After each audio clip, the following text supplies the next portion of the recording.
Hello everybody, how are you? I am Zef and your teacher here, and I will be teaching you different questions and their answer.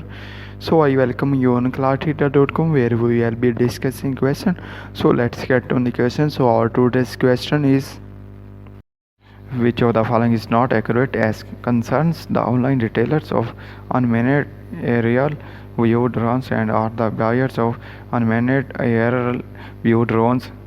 The correct answer to the question is potential buyers pay little attention to the search engine advertising the encounter when browsing for information about UAV drones and their decisions ultimately purchase this or that brand or unaffected by these ads when two brands of drones have slightly different prices and PQ ratings.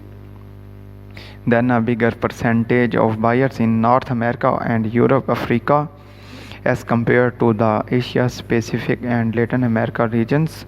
Well, disregard which brand has the higher PQ rating and purchase the lower price brand. So that the correct answer to the question. If you have any question, just leave a comment. I will be answering you as soon as I can. Thank you very much for watching the video.